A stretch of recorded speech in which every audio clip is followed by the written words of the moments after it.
Hello, everybody, and welcome back to A Storyteller's Role. I'm your host, David Lanier, and I'm an actor from Chicago.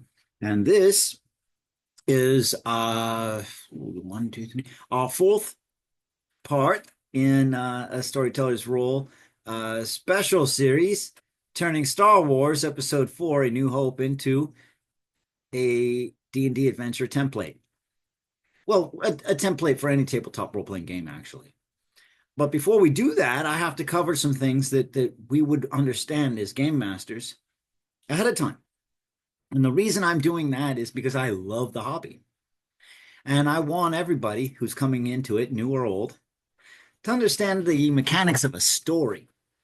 The mechanics of a story are different than the mechanics of a game. And at heart, all tabletop role-playing games are storytelling games in worlds of fill in the blank, right? Using dice to imitate moments of chance and luck. Too much of an introduction of the dice for chance and luck, we have no story. We have Vegas and Gamblers Anonymous. Too little, and we have too much story. We have no real chance, and we have a bunch of bored audiences because there's no role-playing engagement, right? It seems unfair. It seems like the DM is just making things up. Stories have their own mechanics and their own rules, and that's what we're going to cover in this, A Storyteller's Role.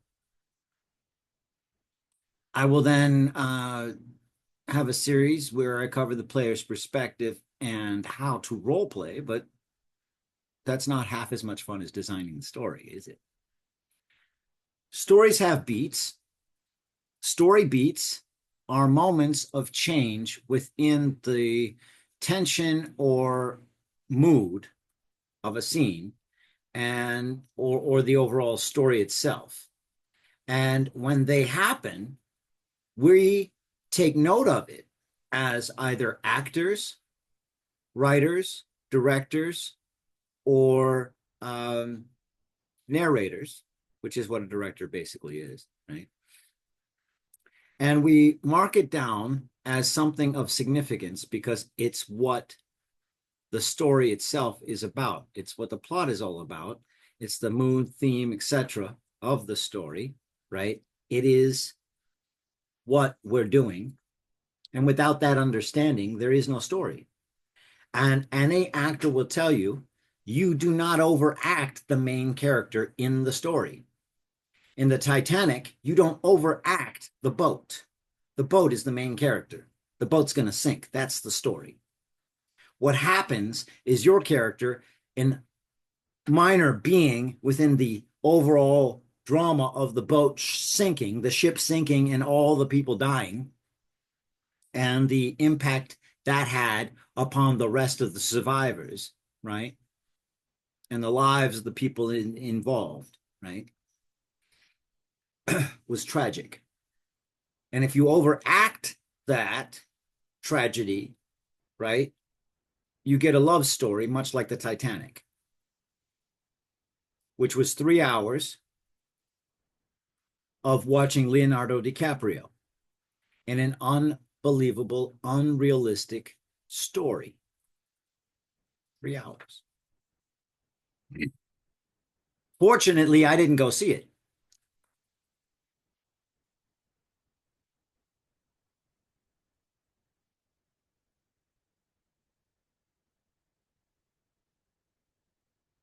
What I did,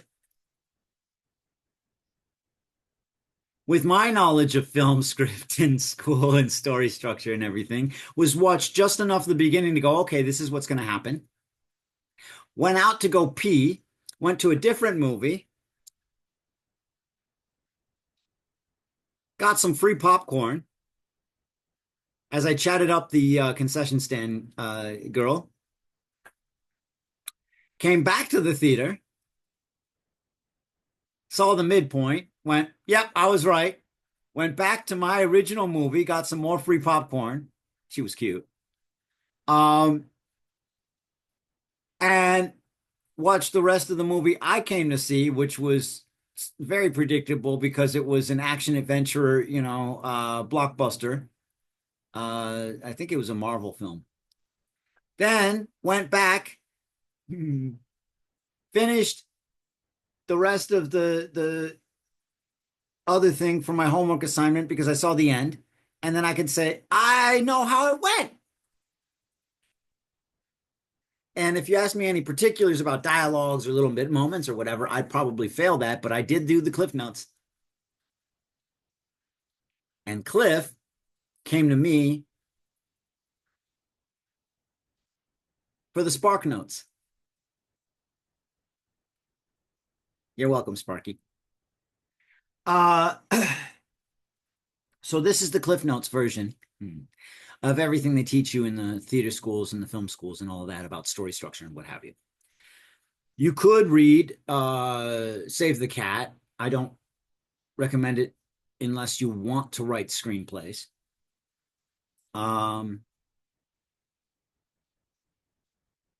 You could watch the videos on it and you'd be sufficiently educated as to what you need about it.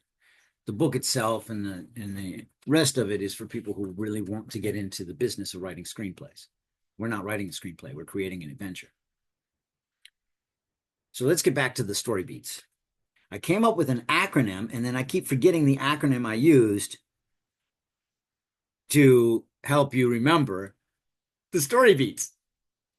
It's one big magical mess in my own head. So give me a moment while I choose a different background and think about that acronym. So in the first three, we said players do count. We're blowing up the Death Star. Ah, yes. Sky Pirates. Okay. Now I recall. Okay. It'll all make sense in a minute. Along with that, Sky Pirates. That's basically what Star Wars is, right? It's Sky Pirates. You have one faction against another. There might be minor factions within it that we don't know about or didn't talk about, but there is a rebellion alliance, and then there's the Empire.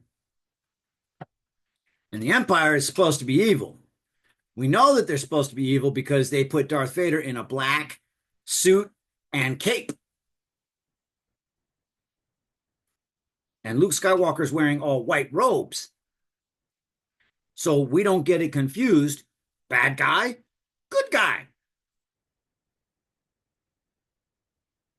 I disagree, but that's just, you know, I mean, look at it from my point of view, okay? Here you are, the Dark Lord, Sith Lord himself, right? And you go out of your way to build this beautiful, shiny marble in the sky. You know, it's gleaming, it's shiny, it's fantastic, and it's powerful. It can blow up entire planets and galaxies. Ooh, isn't that great? Problem is, the man you hired to build it put in a little tiny, itty, bitty, bitty, tiny, witty, bitty, bitty,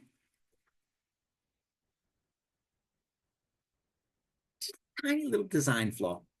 Just a little bit of imperfection. As a statement, an artistic statement, that everything has a flaw in it. You're the emperor. You're ordained by God himself, or the gods themselves, depending on your pantheons, right? And you don't want to hear about design flaws. And here comes John Boy Walton for no reason, blowing up your shiny marble. Why? Why? I'll tell you why. It's because the princess told him he blew up my planet. My people were peaceful.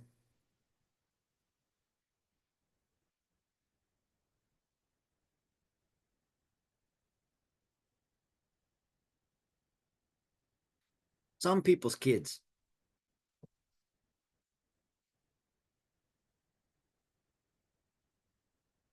And if you're a fan of the genre, that's hilarious. So let's get back to my acronym, which I now remember. I made it up so I wouldn't forget it, and then I forgot it. That is just hilarious. Merry Christmas, everyone. And thank you for all my new subscribers. This one's for you.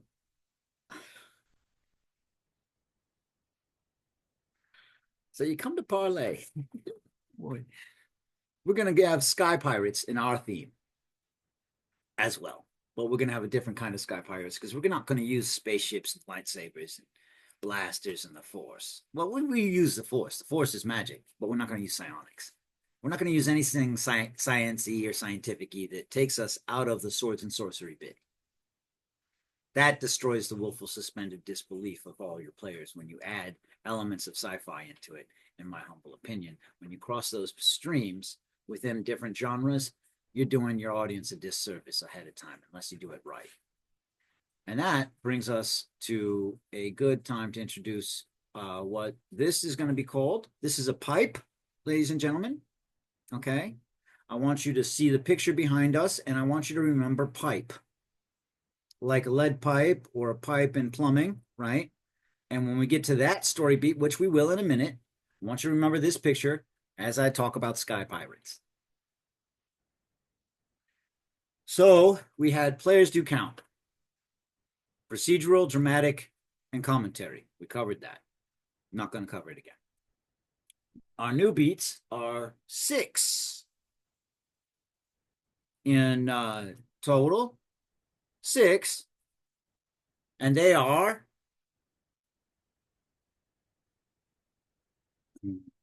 anticipation. Anticipation is that beat where the hero is going from reacting to acting. It's when they take the fight to the big bad evil guy and you know they're about to get them gloves on, right? It's the moment when you hear Mike Tyson, despite his performance, saying, well, he's going to come and he's going to try and hurt me, and I'm accustomed to that.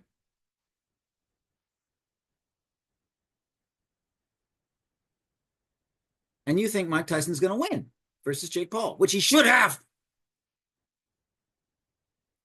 Mike, if I ever fucking see you in person, I'm going to beat the fuck out of you. I don't give a fuck if you're the world goddamn boxing heavyweight champion. The way I saw you boxing that goddamn ring, ooh, you owe me $1, motherfucker. That's right, Mike Tyson. I made fun of you. You owe me $1. $1 American. You owe me $1 American. And if you think I ain't gonna come and beat it out you, think again. You owe me $1. You made 20 million in that boxing match. You owe me $1. Yes, I'm making fun of your voice. What you gonna do, Mike Tyson? Come and chew some eddies with me? Speaking of which, Mike Tyson eddies are fucking phenomenal. I don't know why some people are afraid of like the ear that he bit. Like they're just, my eddies look like bit. Never mind. Mike, you're a hero, but that last performance and that last boxing match, and I don't care what you think, and I don't care what you think about what I think and whatever else, and I don't give a fuck. But if I ever see you again, man, ooh, I owe you one, or you owe me one. Take your pick. Can you take my punch? Where's my hat? I'll get my hat in a minute. You can't take my punch. You owe me $1, Mike Tyson.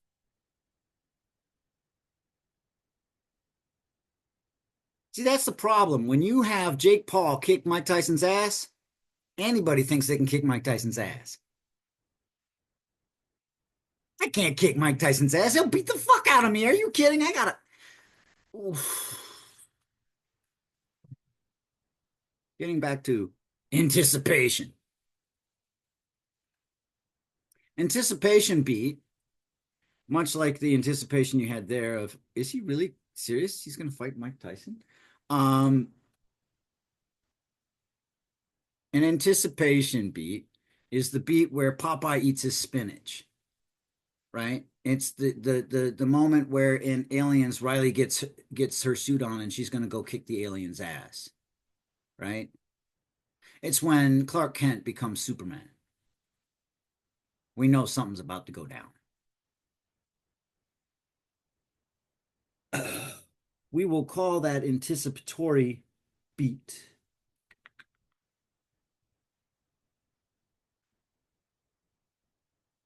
All. But all starts with A, and we can use A as part of it. So players do count all games, which will be our gratification beat, which we're going to talk about in a moment. Bring is the bring down beat. We'll talk about that in a moment. Players, that's the pipe beat. Remember the picture, right? Questing, that's the question beat. For role play, that's the reveal. Reveal is our final beat. Players do count. All games bring players questing for role play.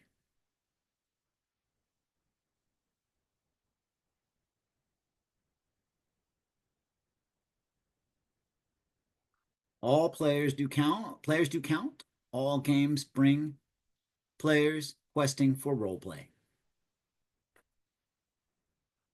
It's a role playing game, a storytelling game, a storytelling role, ROLE, playing game. Now let's get back to the 6 points. Anticipation we've covered. Gratification is a beat for the narrator and a nod sort of to the audience. It's not necessarily, it has nothing to do with the plot or the characters themselves. It's outside of the entirety of the script, but it's within the script. Sort of like the chess scene in Star Wars Episode 4, A New Hope. And that scene where we find out that Wookiees tend to pull the arms out of the sockets when they lose, and the new strategy is to allow the Wookiee to win. We have a gratification beat. The bring down is a beat where we have a narrative sort of commentary that helps us understand the pure shit that our hero, our protagonist, is in. For example, the bring down in Home Alone 1, when Macaulay Culkin is coming home after being at the grocery store and he gets all his groceries and everything else, and we know that he's home alone and he's buying pizzas and frozen TV dinners and whatever, and he's trying to be an adult, and we're all going, oh, he's trying. He even bought toothpaste. Look. And he's walking home, and you see that long screenshot of him walking home, and you're further seeing his loneliness, and you're seeing his transition from boyhood to manhood as he has to like take at the age of 8, right? Things into his own hands, right? And protect his home and protect himself. But he's in a good neighborhood, so he should be okay. And he's walking home from the store, and we see that long walk home in the cold, right? And then just before he gets home, his bags rip and the groceries fall out all over the street, and he has that off fuck it moment. That's a bring down. That takes us as an audience and shows us, man, we really, really, really care about this, right? It really jerks our emotions. It really gets us. It's a tear jerk moment of where we go, oh, somebody should help that guy. It's like the commercials that they show you all the time when they're showing James Bond films during Thanksgiving, and they break it up for a minute to show you all those commercials of the ASPCA, and then they have an actor come on and go, oh, if you only donate 90 cents a day, you can save a poor puppy. Why not just adopt a bunch of puppies? Just buy a big farm and adopt a bunch of puppies. That's better than 90 cents a day. Foster a bunch of puppies and then stop breeding them. Stop buying toy puppies. Adopt. Rescue. Um, so that's the bring down. So players do count all games. Bring. Players pipe. Remember, I told you that's a picture of Sky Pirates. Sky Pirates. And our adventure that we turn Star Wars New Hope into a template. We're gonna have Sky Pirates because it's a pirate themed adventure where you had the big weapon and you had the Empire and then you had the slaves and you had the Rebel Alliance and you had pirates. And who doesn't like pirates?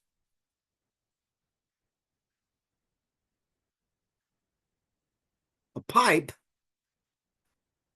is something that leaves the audience with enough information to go, why is that there? And what's going on later? And we will later explain why that's happening and answer the question the audience has in the big reveal. For example, why are we building a big little secret super base? What's happening at Dr. No's secret super hideout? What's happening at, well, any James Bond villain, really, in their secret hideout? Or Despicable, which is also a good way of doing it. What's Bluto up to, right? Probably trying to steal olive oil from Popeye, but whatever. Um, and Felix the cat, what's the professor up to, right? What's the evil guy doing and why? In Ocean's 11, why are they building a replica of some sort of vault in a basement somewhere? What's going to go on? What's happening? And it allows the audience to have this information so that later when there's a big reveal that answers those questions, right? The audience goes, and it also allows the audience a chance to put things together and feel really, really intelligent because it's important to never talk down to your audience. Your audience is full of brilliant people, just like this channel is full of brilliant subscribers. And thank you, everyone, for subscribing, by the way. And Merry Christmas or Happy Holidays, whatever you happen to be celebrating this time of year. Happy New Year, if that's up to you, too. So let's talk about the story beats now. And let's look at it from a standpoint as we introduce it from a Shakespearean play and why we talk about that. And then we go back and I'll go over the Shachter Singer principle and we'll tie it all together for a minute. In Hamlet, which is based on a true story, by the way, in Hamlet comes back from college with his friend, his best friend, Horatio. Horatio and Hamlet are returning, and Hamlet's mother has killed Hamlet's father because she wants to be in charge of Denmark. She wants his uncle to take over and be in charge of Denmark. She's having an affair. And Hamlet doesn't know that his father has been murdered. And the gravediggers have seen a ghost, the ghost of Hamlet's father. And they know Hamlet, and they don't want to really break the news to Hamlet real bad. But they're afraid to dig any more graves because they're seeing the ghost. And they're like, Hamlet, you need to go talk to the ghost. Ghost has asked for you. And Hamlet's like, I don't believe in ghosts. So that line, alas, poor Yorick, I knew him, Horatio, which is actually Horatio, I knew him. Sorry, but I actually studied Shakespeare. I'm an actor. Royal Academy of Dramatic Arts, ring a bell for anyone? So Hamlet is making fun of the gravediggers and their fear of ghosts. And the reason we do that is because we're setting up the audience and everyone else for the tragedy that's about to befall Hamlet. And it's about to take Hamlet from I'm a prince, I'm going to inherit all sorts of wealth. My dad's the king. I'm awesome. Everything is awesome. Blah, blah, blah, blah, blah. I'm going to college, right? And show us that we're going to dash the crap out of that. And at the end, it's going to be a tragedy. And he's going to end up way down here. So we need to start things off with a bit of humor up here. Comedy, tragedy. We start at the opposite end of the spectrum. We start with the resolution. Where do we want him to end up? We want him to end up down here. So we start at the opposite end of the spectrum on our Schachter Singer.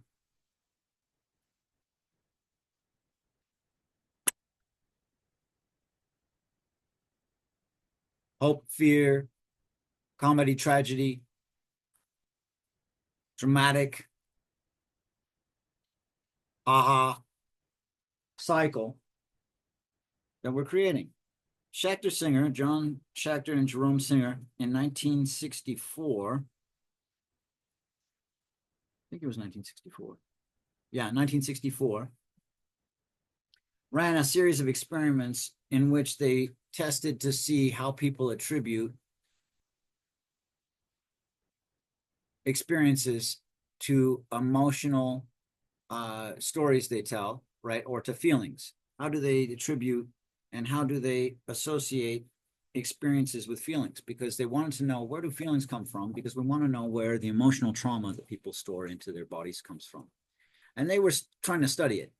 And they gave people shots of adrenaline or B12 vitamin shot, right? And got them, oh, ooh, I got energy, right? And they didn't tell them they were doing this. And then they showed them really scary pictures, or they had them run on the treadmill and do some jumping jacks or some exercise or whatever. And then they asked them to describe how they felt and tell them why they felt that way. And the majority of people, right, would associate what they were feeling, right, with the stimulus they had just been shown, as opposed to the shot they had been given. That is, that if they had a physiological experience, they were 90% more likely to attribute the immediate stimuli, right, to their feelings in the moment and the reason for their feelings in the moment. And as a result, they would justify those feelings in the moment, and they would not see the real reason they were having those experiences. And those feelings would later come to be attributed to the reasoning and rationality of why they were experiencing what they were experiencing. And feelings and emotions aren't necessarily always true or honest. They're just truth about how we are experiencing the moment, but they aren't necessarily truth about the moment itself. And that's what we do when we take an audience on stage, or we take an audience in a movie theater, or we take an audience in a comedy show, or we take an audience for 3 hours at a tabletop role-playing game, and we snatch their attention, and we snatch their willful suspended disbelief, and we snatch all of their hopes and dreams, and we go, this is a story, and you're going to pay attention to it for the next 3 hours, and then I'm going to strangle the shit out of you, and then you're going to gain some experience, and then you're going to get to go home and go, that was fucking awesome. If you do it right. If you don't, you bomb, you fail. Your audience goes, fuck this. You lose players, you lose your audience, you don't have anything. You get booed off the stage. And trust me, I know it's happened to me before too. In order to succeed, you also have to be willing to try to fail. That's all there is to it. So in Hamlet, which we're going to use to tie this all together, in the first scene, he comes in and he takes a skull, right? The gravediggers are like, Hamlet, we've seen a ghost, oh, blah, blah, blah, blah, blah. And Hamlet's like, there's no such thing as a ghost. Right, you guys are, I'm educated, you don't know anything. And, no, I've seen a ghost. And he's like, hey, Horatio, are you getting this? Horatio's, yeah, I get it. But Hamlet, really, you probably should listen to them. They've been here while we've been away at college. I mean,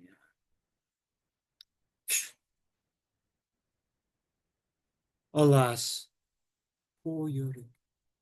Horatio. I knew him.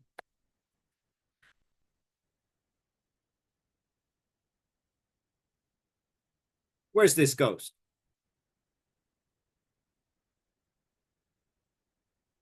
That scene is supposed to be sarcastic. It's not supposed to be overacted. Hamlet's making fun of the nonsense just before he gets introduced to the ghost for reals himself. It's a pipe. It's a pipe beat. It's a setup for a bring down. In our 7-point plot structure, this is the hook. What is the hook? The hook is Hamlet sees his father's ghosts and learns of the betrayal that has befallen his family.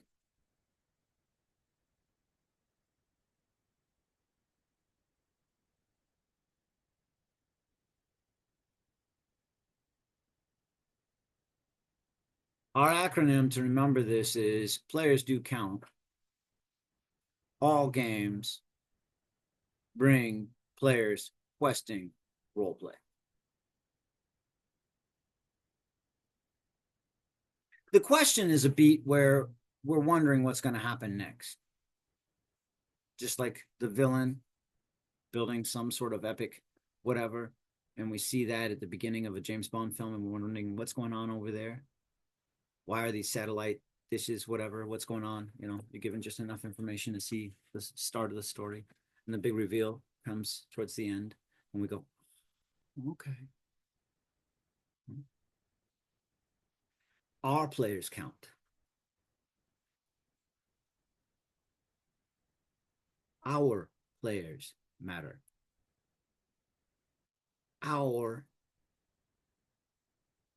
players are the story. And to quote Hamlet, Act 3, Scene 3, line 87, no, you are not writing a story. No, you are not writing a screenplay. No, you are not writing a novel. You are writing an adventure co-created by your players. And the next section, we're going to cover how to do that precisely.